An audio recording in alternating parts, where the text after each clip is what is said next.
बिस्मिल्लाहिर्रहमानिर्रहीम। अस्सलाम वालेकुम माय यूट्यूब फैमिली। उम्मीद है आप लोग खैरियत से होंगे।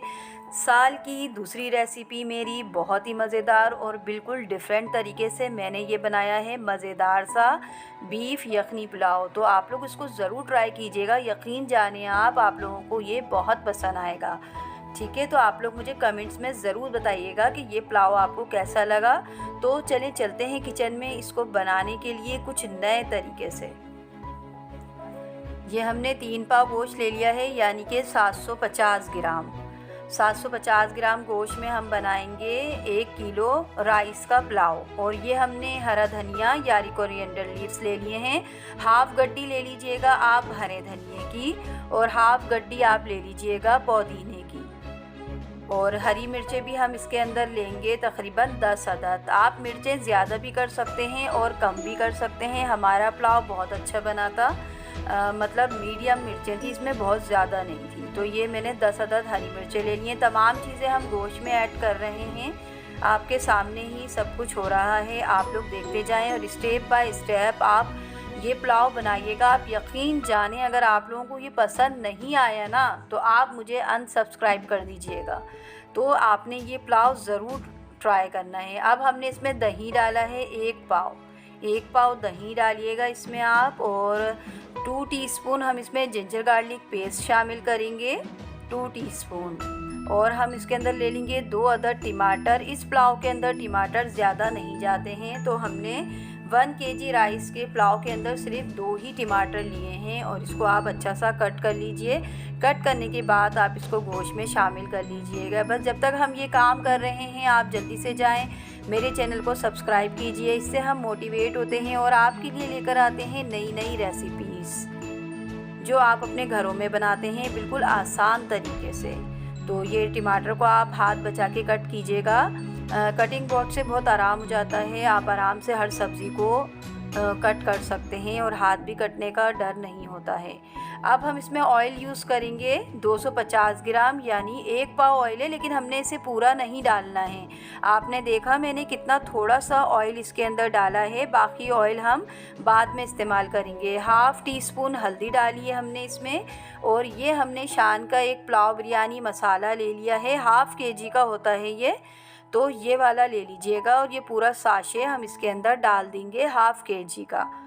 और 1 कप पानी हम इसके अंदर ऐड कर देंगे। अब हम इसको चूल्हे पर चढ़ा देंगे इतनी देर कि हमारा गोश्त भी गल जाए और ये तमाम मसाले भी भुन जाएं। तकरीबन 1 घंटे में हमारा गोश्त बहुत अच्छा सा गल गया था। अब हम इसको चूल्हे पर चढ़ा देते हैं। ज़रूर ट्राई करना है आपको ये, और मुझे ज़रूर इसका फीडबैक देना है। तो ये इसमें हमने 1 टीस्पून नमक भी ऐड कर दिया है। नमक डालना नहीं भूलिएगा वरना गोश्त के अंदर फीकापन आ जाता है। तो अब हम इसको चूल्हे पे रख देते हैं 1 घंटे के लिए। जब तक मैं आपको दूसरे मसाले बता देती हूँ इसके, जो हम यखनी का चूल्हा बंद करने के बाद डालेंगे। ये 3 अदद लेमन लिए हैं, ये तो दम पे जाएंगे। 1 टीस्पून काली मिर्ची और 2 टीस्पून चाइनीज़ सॉल्ट यानी अजीनोमोटो, और 1 टेबल स्पून गरम मसाला पाउडर जो कि होममेड है। ये तमाम चीज़ें हम जब हमारी यखनी तैयार हो जाएगी तो उसमें डालेंगे। ये देखिए 1 घंटा हो गया हमारी यखनी को, और आप देख सकते हैं इसमें कितना ऑयल आ गया गोश्त की वजह से भी। और ये देखें, ठीक है, हमने ऑयल इसमें ज़्यादा नहीं डाला है, आपने देखा था। ये काली मिर्चें हैं जो मैंने अभी आपको बताई थी, 1 टीस्पून, इसको मैंने पीस लिया है। और ये अजीनोमोटो, ये 2 टीस्पून हमने, ये गरम यखनी है बिल्कुल। और 1 टेबल स्पून गरम मसाला पाउडर। अब हम इसको मिक्स करके और बस हम एक जगह इसको रख देंगे। इसका भी हमें कोई काम नहीं है क्योंकि अब हमें चावलों का करना है। ये देखें, इसको मिक्स करके बस आप एक जगह रख दीजिए जब तक हम दूसरी तैयारी कर लेते हैं। अब आपने देखा यखनी में हमने प्याज नहीं डाली, तो अब हम प्याज कट कर रहे हैं 2 अदद। और ये प्याज हम डालेंगे कुछ अलग तरीके से, यानी जो ऑयल हमने बचाया था उस ऑयल के अंदर, उस तमाम ऑयल के अंदर हम इस प्याज को ब्राउन कर लेंगे। आराम आराम से काटिएगा प्याज, मैं तो काम करती ही रहती हूँ इसलिए मेरे हाथ तेज़ हो गया है सब्ज़ी वगैरह काटने में, तो आप लोग हाथ बचा के आराम से कीजिएगा। ख़ास तौर से आजकल की बच्चियां जो कुकिंग कर रही हैं, माशाल्लाह से सब बच्चियों को शौक़ हो गया है कुकिंग करने का, अपने हाथों से बनाती हैं मज़े मज़े के खाने। तो ये देखिए मैंने फ्राई पैन में डाल दी है प्याज और इसमें हमने डाल दिया है ऑयल। अब इसके अंदर हम प्याज को ब्राउन कर लेंगे, ब्राउन करके निकाल लेंगे। मेरी बेटी को भी बहुत शौक़ है कुकिंग करने का, वो भी बड़ी मज़े मज़े की चीज़ें बनाती रहती है। अभी छोटी है, अभी उसने इंटर ही पास किया है। और ये देखिए प्याज ब्राउन हो गई है, अब हम इसको निकाल लेंगे और ये प्याज हमने अलग रख लेंगे। और ये ऑयल हमें बिरयानी के अंदर यूज़ करना है। पूरा 1 पाव ऑयल इस रेसिपी में लगा है। ये मैंने बिरयानी के चावल ले लिए हैं 1 केजी। 1 केजी चावल हैं और ठीक है, ये देखें आप कितने अच्छे हमारे बिरयानी के चावल हैं। नाम इसका मुझे याद नहीं आ रहा है। इसको मैंने भिगा दिया था, पूरे आधे घंटे से ये भीगे हुए हैं। पूरा आधा घंटा आपको भिगाना है ज़रूर। और ये पानी भी मैंने चढ़ा दिया था। चावल मेरे तैयार हो गए हैं। 10 मिनट पकाया और आधे घंटे मैंने चावलों को भिगाया था। हमेशा मैं आपसे यही कहती हूँ, चावल को भिगाना ज़्यादा है और पकाना कम है। तो आधा घंटा चावलों को हम भिगाएंगे और इसको हम पकाएंगे 10 मिनट। तो ये देखिए हमारे चावल कितने अच्छे से पक चुके हैं। अब ये देखिए हमने चावलों की एक तह बिछा दी है। अब हम इसमें गोश्त डालेंगे, पूरी गोश्त की यखनी हम इसके अंदर ऐड कर देंगे। आप यखनी देख सकते हैं हमारी कैसी है। इसी तरीके से रखिएगा, बस ज़रूर आप बनाइएगा, बस मेरे कहने पे ज़रूर एक दफ़ा ट्राई कीजिएगा। आप लोगों को तो मज़ा ही आ जाएगा, इतना मज़े का पुलाव बनेगा ये।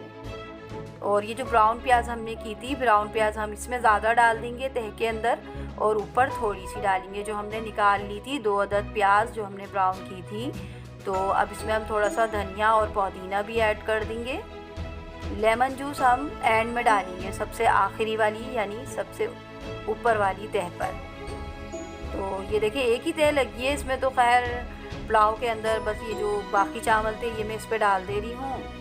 आप देख सकते हैं मेरे जो राइस हैं कितने खड़े खड़े बने हैं ये। तो आपको क्या करना है, इसको दिमाग में बिठा लें आप कि आपको आधा घंटा अच्छे वाले बिरयानी के चावल ज़रूर भिगाना है और उसको पकाना सिर्फ 10 मिनट है।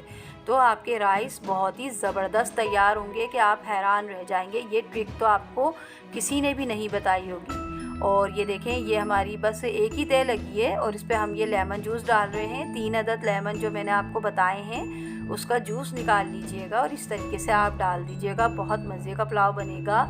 और इसके ऊपर अब हम डालेंगे जो हमारा हरा धनिया और पुदीना है बचा हुआ। और इसके बाद हम डालेंगे ऑयल, जो मैंने आपको बताया था हमें ये बिरयानी में डालना है। तो ये तमाम ऑयल आप इसमें डाल दीजिएगा। इस पूरी रेसिपी में हमारे यहाँ 1 पाव ऑयल ही यूज़ हुआ है। ठीक है, तो बस ये हो गया। अब हम इसमें थोड़ा सा पानी छिड़केंगे। ज़ीरा डालने के बाद जैसे 1/2 कप से भी कम ही रखिएगा पानी, वो हमने बाजुओं से इसके अंदर छिड़क दिया था। इससे भी बहुत फ़र्क पड़ता है। एक दफ़ा आप लोग ज़रूर करके देखिएगा। थोड़ा सा पानी छिड़केगा, ये नहीं कि ज़्यादा छिड़क दें, मतलब लाइक 3-4 चमचे बस, ज़्यादा नहीं इससे। ठीक है, बस अब हम इसको दम पे रख देंगे 5 मिनट तेज़ आंच पे और फिर स्लो आंच कर दीजिएगा। ये लीजिए हमारे तो चावल भी दम हो गए हैं। तो अब मैं आपको ये निकाल के दिखाती हूँ। बहुत ही मज़ेदार हमारी ये पुलाव बना था जो कि हम खा चुके हैं। वीडियो तो बाद में बनती है। तो बहुत ही मज़े का बना था। आप लोग ज़रूर बहुत ज़्यादा दफ़ा कह दिया ट्राई कीजिएगा, तो ज़रूर ट्राई कीजिएगा। तो ये देखें आप कितने खिले खिले चावल है हमारे, बहुत ही मज़ेदार हमारा ये पुलाव बना था। तो आप लोग इसको ज़रूर ट्राई कीजिए और अपना बहुत सा ख्याल रखिएगा, मुझे अपनी दुआओं में याद रखिएगा। और बस अल्लाह ताला से दुआ है कि ये साल हमारे लिए बहुत सारी खुशियाँ लेकर आए और हम सब हज और उम्रे की सआदत हासिल करें। आप लोग मेरे लिए भी दुआ कीजिएगा, मुझे भी बहुत शौक़ है हज और उम्रे पे जाने का। अल्लाह पाक मेरी दुआ भी कबूल फ़रमाए। बस इन्हीं दुआओं के साथ मुझे इजाज़त दीजिए। अल्लाह हाफ़िज़, अपना बहुत सा ख्याल रखिएगा।